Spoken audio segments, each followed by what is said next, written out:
Hi, Ron Benning, real estate investment expert here. In today's video, I'm going to talk about California rent control. California rent control was implemented in January 1st, 2020 as the result of the passage of California Assembly Bill 1482. I'm going to cover just a little bit of the basics of California rent control, but today with a focus specifically on the annual rent increase limitations for existing tenants within the greater Sacramento area. And most importantly, I'm going to let you know the maximum amount you can increase your rents during the time period between now and July 30th, 2025. Make sure you watch to the end of the video so you don't miss out on any important details and get some links to some other resources having to do with local and statewide rent control. If you want to keep up on what's going on in the greater Sacramento area for small investors and the small investor market, if you're not already subscribed to my channel, please subscribe now. The basic calculations for California statewide annual rent control increases are as follows. Rents can be increased by no more than 5% plus the local CPI index that is published at the beginning of each August here in Sacramento. If you read the actual Assembly bill, it wasn't very specific about the CPI indexes.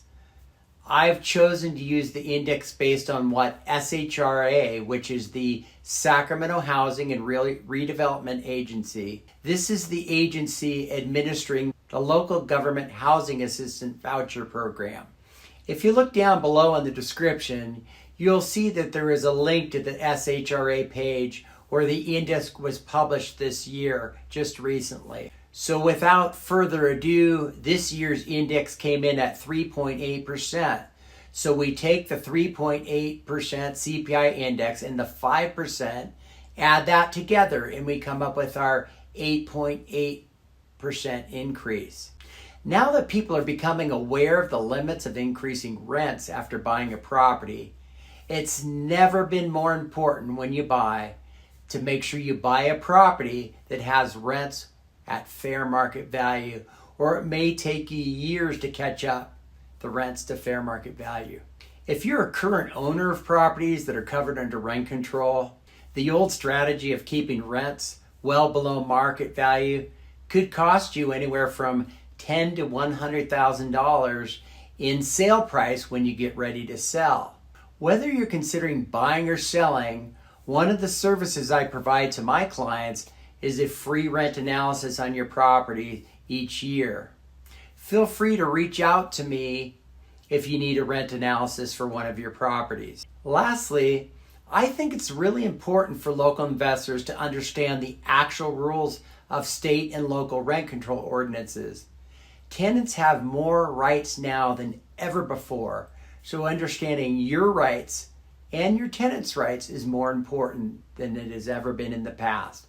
Mistakes can be costly, so educating yourself up front and possibly consulting with a good property manager or attorney can be a really good idea.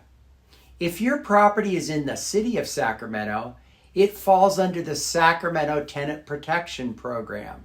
I've put links to both the state and local rent control programs in the description down below. The City of Sacramento's programs has some differences that are important for you to know if your property is within the city limits. We may talk more about that in another day in another video. In the meantime, take a look at the information down below in the links to educate yourself further on both the local and state rent control. Now, whether you're thinking of buying or selling an investment property in the next 7 days or 7 months, feel free to give me a call, text me, or let's schedule a Zoom meeting to discuss how I can help you have a smooth investment or sale experience.